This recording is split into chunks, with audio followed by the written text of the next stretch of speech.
Après plus de 35 ans sur le continent, le groupe Bolloré quitte enfin l'Afrique.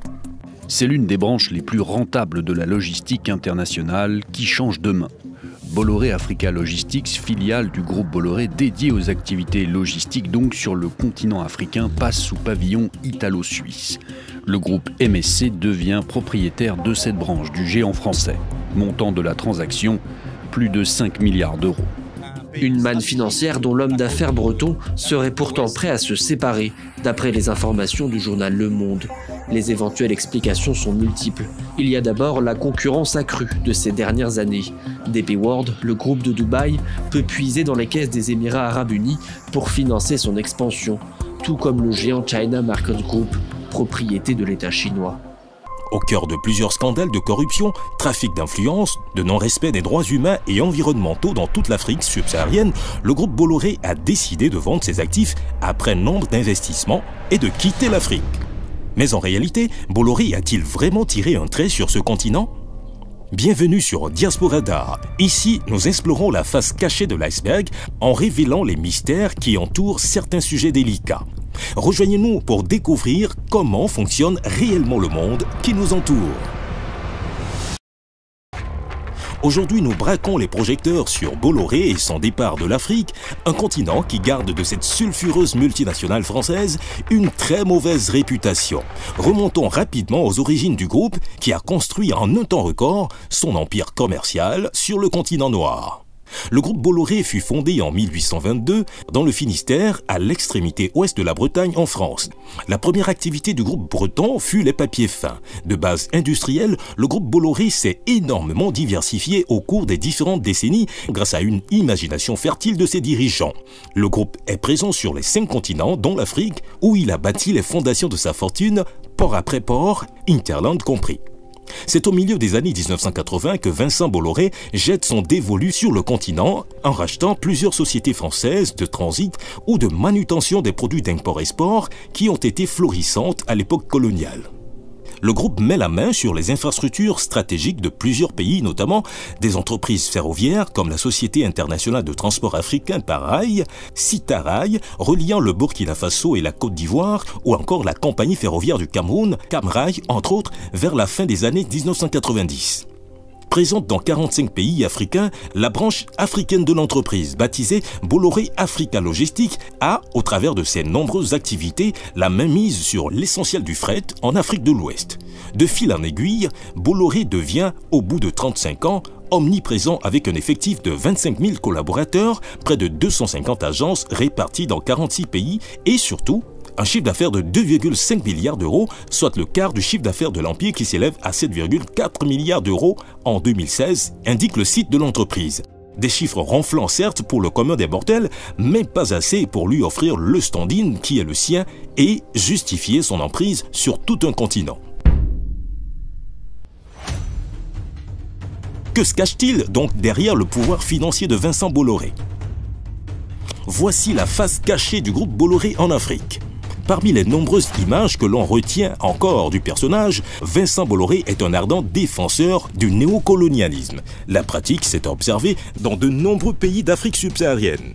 À titre d'exemple, le 21 juillet 2016, la chaîne de télévision française France 2 diffuse une émission de complément d'enquête consacrée aux activités de Socapalm, propriété du milliardaire qui assure la production d'huile de palme au Cameroun.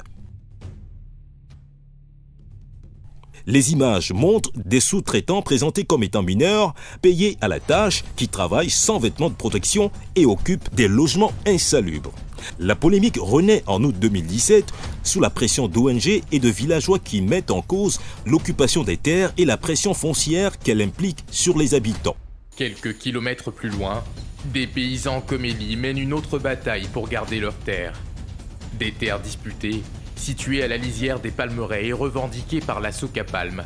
La Socapalm revendique le terrain. Dès que je me mets à mettre deux, trois papins, il y a les militaires qui viennent. On dénonce également la déforestation et la pollution de l'eau due aux immenses concessions. Samuel et Bédimé font partie d'un collectif de 10 ONG qui viennent de porter plainte en France contre le groupe Bolloré. Avec l'appui de nos partenaires, nous avons demandé l'analyse de ces eaux pour comprendre pourquoi nous n'avions plus de poissons, pourquoi nous avions plus de crevettes, pourquoi quand on se lavait ici, on avait des démangeaisons. Et de ce rapport, il ressort simplement que celles-ci ne sont pas recommandées pour les usages ménagers, même pour la baignade. Depuis des années, la liste des scandales qu'a occasionné la présence de Bolloré ne cesse de s'allonger. Le 21 octobre 2016, un train déraille sur la liaison Yaoundé-Douala, faisant 82 morts et près de 600 blessés. La compagnie ferroviaire Camrail, propriété de Bolloré, est mise en cause. Elle est accusée de négligence et d'homicide involontaire, bien que sa responsabilité ait été établie par un rapport de la présidence camerounaise. Les avocats des collectifs de victimes observent que seuls les lampistes sont appelés à la barre. Les puissants hommes d'affaires connus de tous n'y sont pas. Ils déplorent les manquements aux promesses d'indemnisation de l'entreprise. Le 17 juin 2017, c'est un train de la société Benin Rail, elle aussi propriété de Bolloré, qui est à l'origine de la mort de 4 Béninois dans des conditions similaires. L'histoire se répète et cette fois, c'est le Libéria qui fait les frais des activités répréhensibles de Bolloré.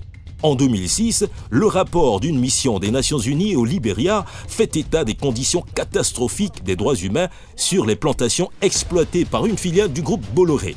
Travail d'enfants de moins de 14 ans, utilisation de produits cancérigènes, interdiction des syndicats, licenciement arbitraire, maintien de l'ordre par des milices privées.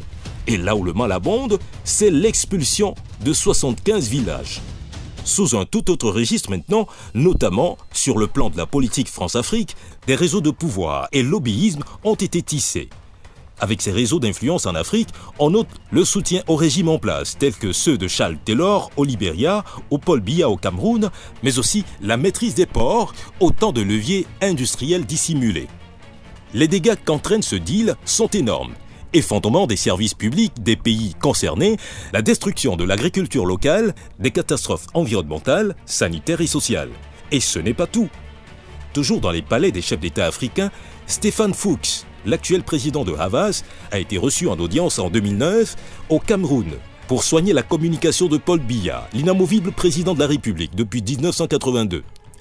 Michel Roussin, ex-agent des services secrets français, puis ministre de la coopération sous la présidence Mitterrand, puis vice-président du groupe Bolloré en 2000, est une figure emblématique du lobbying France-Afrique.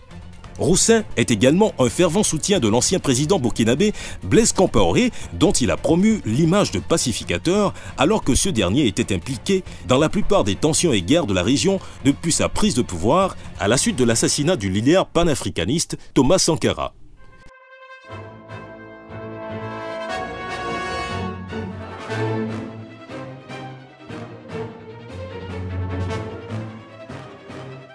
Abordons maintenant le départ du groupe Bolloré de l'Afrique. Après tous ces scandales et avec la manne financière engrangée en Afrique, le mastodonte fait ses valises à la surprise générale. Et c'est le groupe suisse MFC, géant mondial du transport maritime, qui reprend l'ensemble de ses actifs pour une valeur de 6,3 milliards d'euros, incluant la reprise de dette et des sommes versées à des actionnaires minoritaires. Mais qu'est-ce qui peut bien justifier ce départ brusque et inattendu ? En voici les deux raisons possibles. La première raison est économique. Le 20 décembre 2021, le numéro 2 mondial du transport par conteneur MSC transmet au groupe Bolloré une offre de 5,7 milliards d'euros pour acquérir sa branche Africa Logistique. Bolloré est séduit. C'est peut-être une offre qui ne se refuse pas, car elle valorise Bolloré Africa Logistique à plus de 10 fois son résultat d'exploitation annuel. 100% de Bolloré Africa Logistique est donc cédé à l'armateur italo-suisse MSC le 21 décembre 2022. Au total, le groupe Bolloré Africa Logistique possédait 42 ports, 16 terminaux conteneurs, dont 7 pour le trafic routier, 2 terminaux à bois et un terminal fluvial, 2700 km de rails et 74 agences. Près de 250 agences réparties dans 46 pays. Une filiale qui serait valorisée entre 2 et 3 milliards d'euros. Le nouvel acquéreur MSC pourra donc non seulement dégager des synergies avec ses propres activités, mais aussi continuer d'investir dans l'outil industriel pour rivaliser avec les géants chinois qui ont fait de l'Afrique une priorité. La présence des Chinois, justement, parlons-en. La concurrence chinoise, c'est de cela qu'il s'agit. Cela a peut-être contribué à la fin de partie pour Bolloré en Afrique. Des opérateurs chinois ont poussé le groupe à céder cette branche. Mais la deuxième vraie raison possible du déguerpissement de la multinationale est d'ordre judiciaire. Bolloré semble être poussé à bout par ses déboires judiciaires en Afrique. En effet, depuis quelques années, les activités africaines de Bolloré font l'objet de plusieurs affaires judiciaires qui entachent l'image de l'entreprise. Au début des années 2000, 145 Camerounais, appuyés par des ONG internationales, mènent une action en justice contre le groupe de Vincent Bolloré. Ils dénoncent les violations présumées des droits humains et environnementaux de l'entreprise de production d'huile de palme, Soca Palm, pointant la responsabilité du groupe Bolloré. Cette entreprise appartient à la société belgo-luxembourgeoise Scofin, elle-même détenue à 38,7% par le groupe français. Apparemment lassé d'être la cible de critiques, le groupe Bolloré a fini par ranger ses tronçonneuses en 2006. Son patron, Vincent Bolloré, expliquait en 2008 au magazine Jeune Afrique avoir lui-même pris cette décision. Je cite: « Même si ce qui nous était reproché n'était sans doute pas vrai, car je crois que ceux qui coupaient du bois pour nous se préoccupaient de couper plutôt les bonnes essences au bon endroit sans endommager la forêt. Et de poursuivre, j'ai pensé que dans le doute, il fallait sortir de cette activité. » Un an après cette confidence, Vincent Bolloré retropédalait dans le même journal, en ces termes: « Lorsque nous avons été critiqués sur notre activité forestière, nous sommes partis du Cameroun. Et c'était lâche. » Fin de citation. Malgré le départ annoncé des forêts d'Afrique centrale, Bolloré y est resté. Autre dossier, et non des moindres, les accusations de corruption visant Vincent Bolloré et ses deux proches collaborateurs, Gilles Alix, directeur général du groupe, et Jean-Philippe Doran, directeur international de l'agence Havas, filiale de Bolloré. En 2013, une enquête judiciaire est ouverte contre le groupe français soupçonné d'avoir favorisé la réélection du dirigeant du Togo, Faure Gnassingbé, et l'accession au pouvoir du président guinéen Alpha Condé par l'intermédiaire de sa filiale publicitaire Havas, qui aurait sous-facturé ses services. C'est aussi des scandales de corruption, notamment en Guinée et au Togo. Accusé d'avoir illégalement financé des campagnes dans ces pays, le groupe plaide coupable en 2021 et s'acquitte d'une amende de 12 millions d'euros à la justice française. En échange, les deux dirigeants africains auraient permis à Vincent Bolloré de récupérer les concessions portuaires de Lomé et de Conakry. En juin 2019, la procédure concernant la Guinée est annulée par la Cour d'appel de Paris pour cause de prescription. Mais le groupe Bolloré ainsi que son dirigeant Vincent Bolloré et ses deux proches collaborateurs restent poursuivis dans le dossier togolais.